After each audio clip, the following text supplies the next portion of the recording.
กับสวัสดีทุกคนวันนี้อยู่กับสองกิไกรถไทยสิงวันนี้พี่พาทุกคนไปแก่เขาเนาะ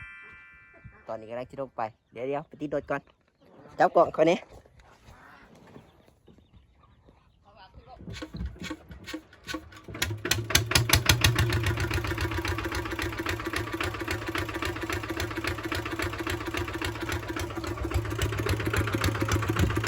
เดี๋ยวไปเบิ่งน้ำกันเลยหอบเป็นหอบเนาะรถหอบกระดาษไปเบิ่งน้ำกันเดี๋ยวข้างมันจะหยาบอะไรข้างก็จะตึงเงยอยู่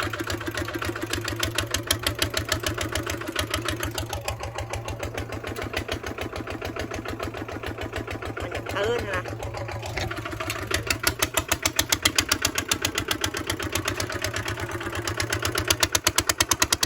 โอ้ยาวสีบ้าไปตอนอันนั้นเด้อเนาะหอดเขาเลยจ้ะจับมือเดียวมือไปจับกล่องเดี๋ยวสีบ้าไปตอนหอดเขาเลยไป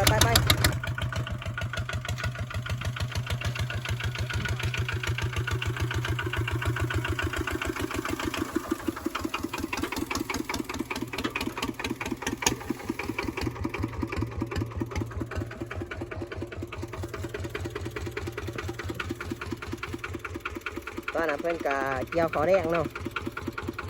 จ้างเพื่อนจ้างพ่อเฒ่ามาเกี่ยวเขาตอนนี้เพื่อนยังเกี่ยวเขาแดงอยู่2 ปีโคขนเนาะไปกี่คู่เขาวันนี้ผมก็ได้เกี่ยวเพราะว่าเกี่ยวได้เติบอ่ะแมนเบิร์ดเราเดี๋ยวเกี่ยวจนหอดทีเลยนี่มาเขาได้ร้ายนี่แมนด้วยเดี๋ยวไปกู้เขาก่อนเดี๋ยวตอนกู้เขาเดี๋ยวสีทายให้เบิ้งเนาะ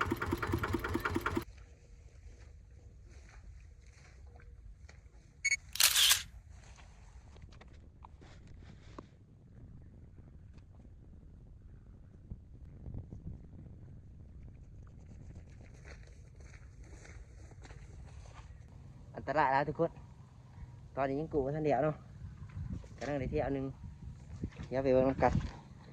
เดี๋ยวว่ามันสิเป็นจะไรเนาะไปเบิ่งน้ำกันเด้อตอนนี้ก็เต็มรอบแล้วเนาะ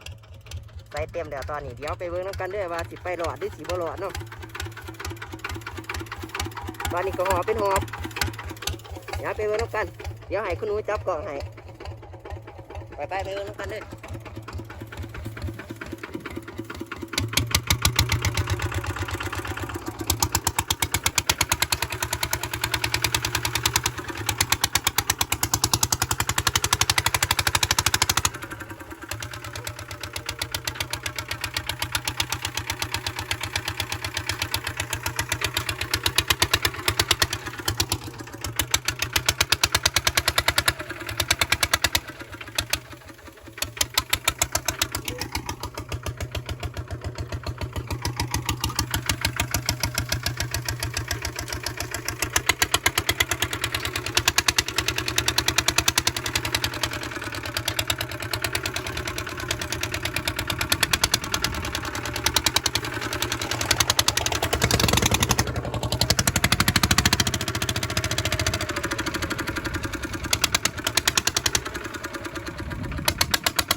โอ้อันตรายอะไรของทางกันนะ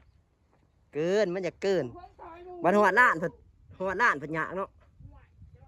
ไว้ไปเราเขาลงทุกคนเขาลงก่อนเซตที่ดอยหน่อยเนาะประมาณนี้แหละแต่ก่อนกันตรายแล้วแต่ก่อน นี่ร้านเขากับสิประมาณนี้เนาะไปเอาเขาลงก่อนปวดได้ไปลงอีกรอบ2กระดังในรถ1คนลงเดียวนะไปเบิ่งกันอีกเนาะตอนนี้ก็หอนมองภูเขาแล้วเนาะหอนให้หน้าละเดี๋ยวประมาณนี้เนาะตอนนี้คุณนู้กำลังกูเขาอยู่เดี๋ยวไปกูเขาก่อนกูเขาเดี๋ยวจังกีท้ายให้เบิ่งอีกว่ามันสิมันอยู่บ่ว่ามันเป็นจะไรเนาะเดี๋ยวถามไปดูน้ำกันไปตอนนี้ก็ค้นขึ้นเนี่ยละรถที่2คน3คนอีโฟนี่กับคุณนู้เนาะแต่ไปเกี่ยวเขาอยู่เดี๋ยวไปไว้รถก่อน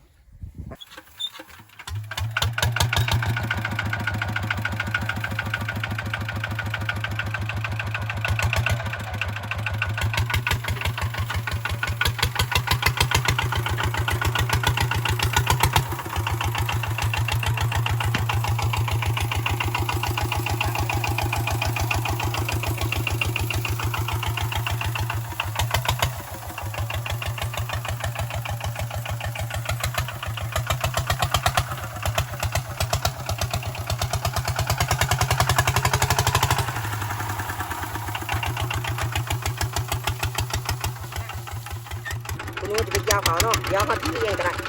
ไม่ยาก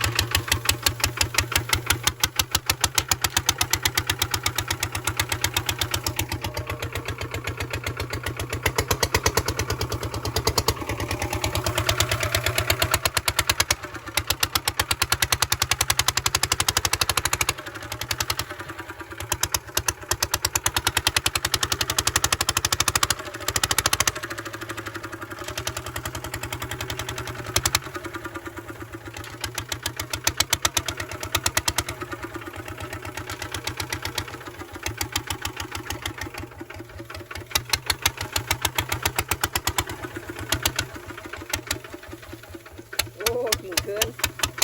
มันสั่นไหลไปเบิ่งแล้วกันเด้อไปดูพามันจะตื่นทำไรเนาะมันข้างก็หัวละนี่หยาหลายไปเบิ่งกันเด้อแล้วมันจะทำไรตามรถด้วยเกี่ยวดิไปชุดขึ้นหาด้วยโอ้สั่น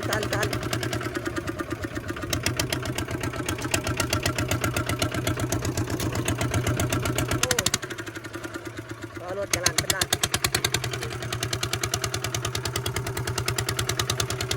ก็อยากเกินอยู่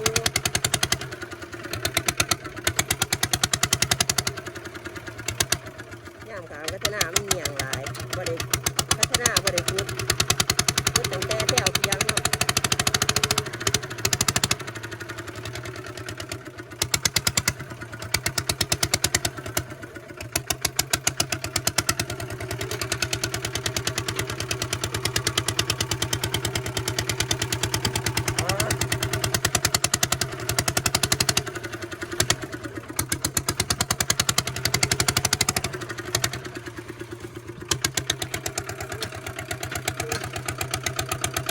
ใส่ตีนยางไปบ่ไรแน่นอนถ้าไม่ใส่ตีนยาง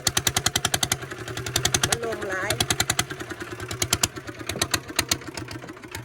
โอ้มองกระเดิกว้ายเงินบาทหมดทีนึง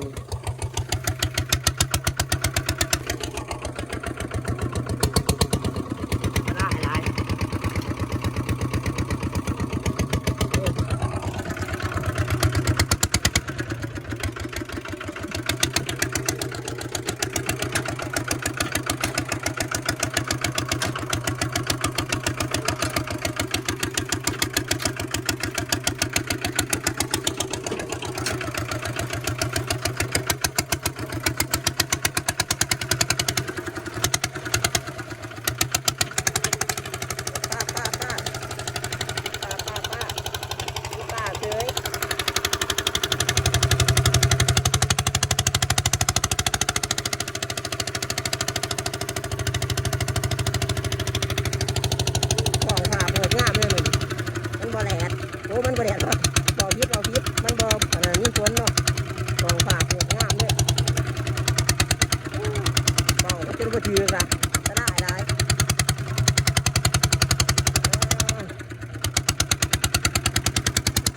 พื้นมีหาพื้น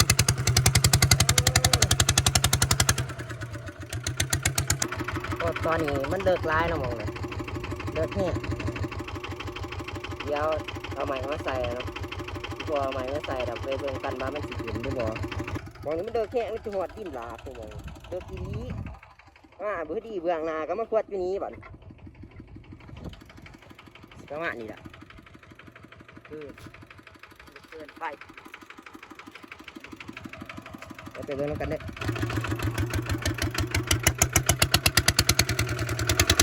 กันเด้อเนาะว่าสิเป็นจั่งใด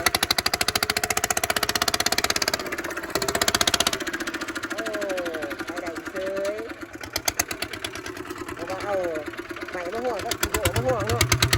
มันเลิกหลายประมาณนี้ฝากไว้มันจะเกินนะทุก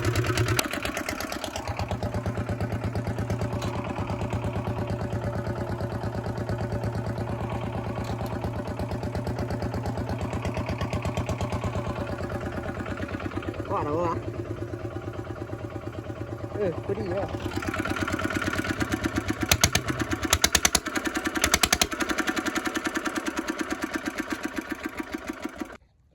เปิดไก่กันเลยท้ายจะเทือบไก่จะเทือเนาะร้าน14 ใจนี่เขาซ่องเลยปลายสิว่านี้ไปคอพี่ดาเอาเขาลุ่นอีกคนทุกคนไปดีรถที่3นี่เนาะอย่าไปเบิ่งน้ำกันเลยวันนี้ลงมาสิล่ะวันให้ใหญ่ละหอดเมืองละทางไปก็จะเปิดทางมาทางเก่าวันนี้จะเปิดเพลงด้วยเนาะมันม่วนร้ายเนาะอยากเดิน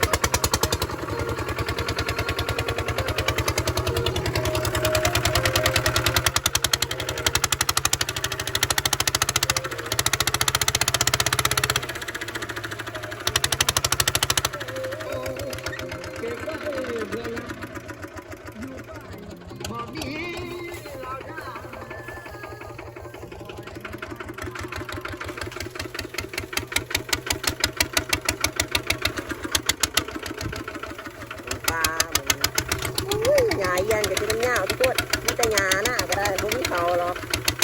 นี่ยังจะกี่ไรเท่าไร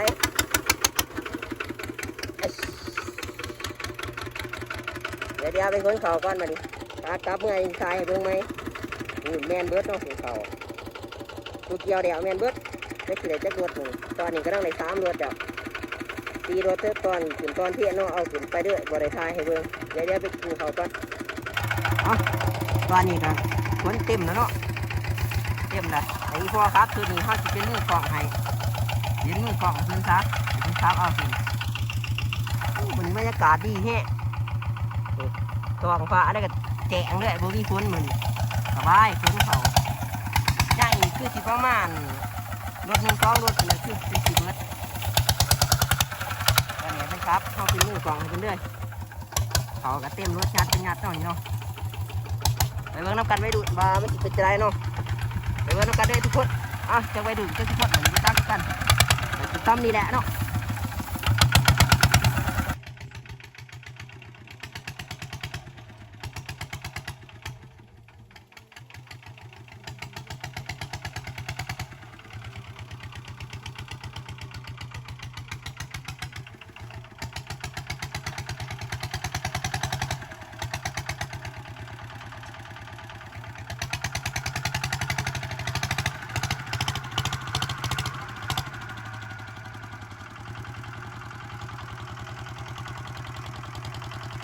ที่แต่ตอนนี้เป็นตรงร้ายบริเวณก็อยากเบิดซ้ายผ่านบ่อยากไปเนาะ ทั้งที่รถมันนั่นก็เสียงยังบ่ตกเนาะเสียงมันบ่ตกแต่ว่าสายผ่านบ่อยากไป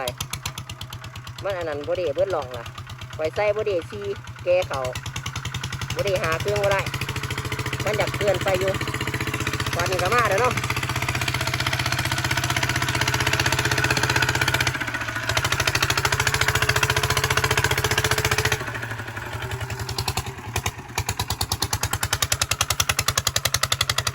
ตระ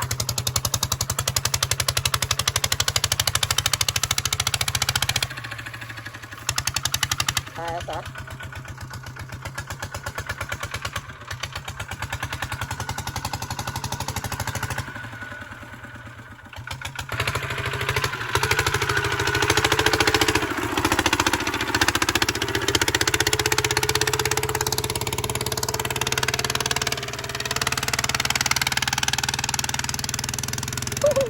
เหยียบเป็นเหยียบซูเปอร์เกินร้อย เกินร้อยเด้อซูเปอร์มันจะเกินอยู่เดี๋ยวไปว่าเบิ่งตอนหอดเที่ยงด้วยข้างเขามองหอดสิหอดล้านมันยากละเดี๋ยวไปเบิ่งกันว่ามันกี่ขวดกี่บอกตอนนี้ไปข้องไม้ข้องเก่าอะไรมันเดือดแห้งเดี๋ยวจะไปเบิ่งข้องไม้ไปเบิ่งกันว่ามันสีฟ้าอยู่เนาะไปเบิ่งแล้วกันเลยทุกคนว่ามันสีฟ้าอยู่บอกของคนที่คอยออกมาบ่เนาะอย่างเลยเหยียบตัวหอยถ้าเจ้ากันเนี่ยเบิ่งเนาะถ้าเจ้าว่ามึงถ่ายยังวะบางหน่อยตรงนี้ถ้าเจ้าว่าโอ้ตัวนอถ่ายเด้อสิ่งล้างเลยมันจีบไปโอ้ไหลเกยบ่เป็นยังสุด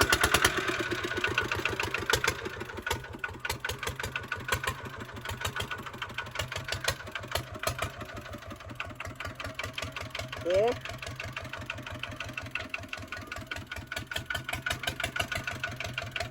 นี่หอล้านแล้วรถที่สามเลย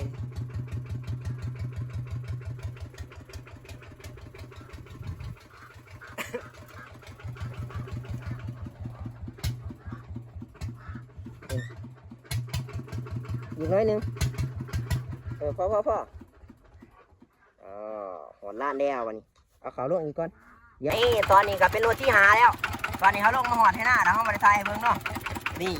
สภาพหนาแม่งโคตรเท่เลยเดี๋ยวว่านี้เดี๋ยวขอไปค้นเขาก่อนคนเบามันก็ยังตึงแน่อยู่ว่ามันได้หารถอ่ะโอ๊กรถตึงเบิ่งเสานี่เนาะเดี๋ยวขอค้นเขาก่อนเดี๋ยวเมื่อสุดท้ายให้เบิ่งเจ็บคอไปไม่รู้ฝากไว้จิกสิละมั้งไปมาโซ่เลยหนูปัจจักบาทนี่ยังเดินหอบเข้ากับสิประมาณนี้นี่เนาะโลโก้ซีเบอร์นอตางโจต่อสิติดต่อคนใดเนาะกันอย่างไรโทรมีแต่ซองอ่ะเนี่ยนี่รถเท่ากันละไปขอคนสองคนเขาหายหัวเนาะตอนนี้ก็ค้นแดดแล้วเนาะรถที่หาตะเวนตกดินล่ะคำล่ะตอนนี้จะเก็บมุ้งเบิ้งมุ้งก่อน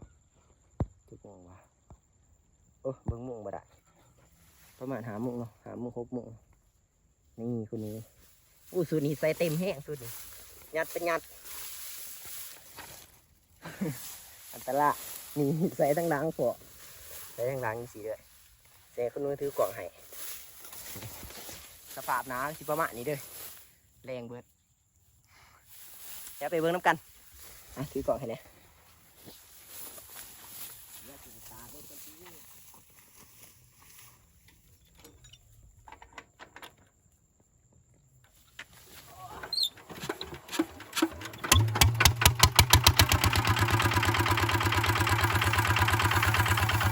ยังอยู่เลย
ได้ได้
คือถ่ายนี่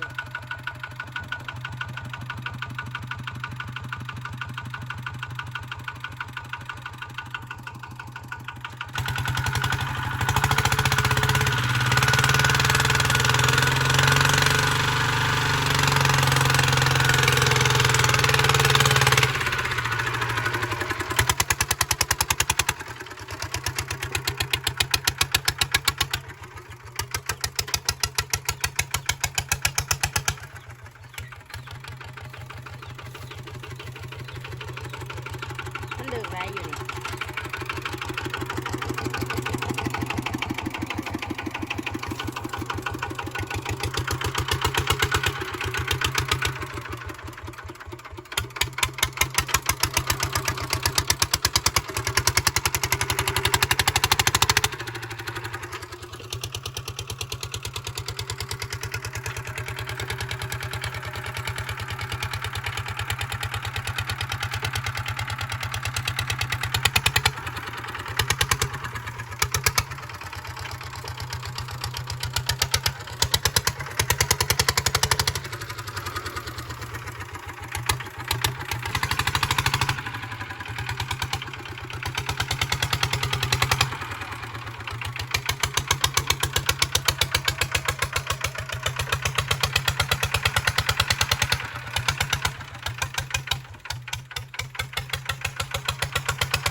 จะกินใส่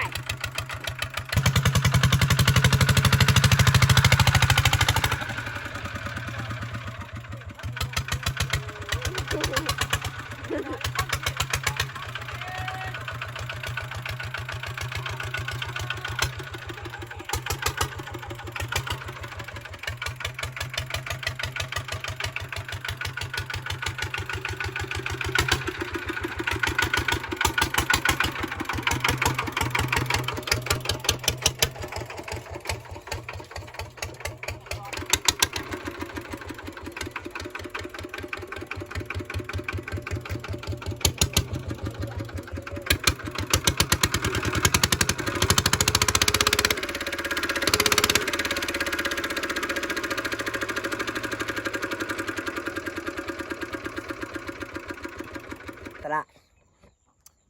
ทางมาอันตรายได้คำด้วยบัดนี้หอดเป็นหัวสำนี้เนาะบัดนี้ขอจบคลิปแล้วบัดนี้ไปหารถจ้ะพอดีมือเด้ออู้น้ำมันไหลเด้อหมองไหลออกเด้อทุกคนมันแห้เกิน โมเมนมันเงียงมันซึมออกอย่างนั้นมองนี้เด้ออาบลงมาเด้อวายนี่หัวหน้านะอู้รถนี่นักแห้งได้ประมาณนี้เนาะไปขอจบคลิปบัดนบนคลิปเต็มในYouTube เด้อได้แอปแดง TikTokบ่ได้ลงเต็มบัดนี้ขอจบคลิปบัดนี้ไป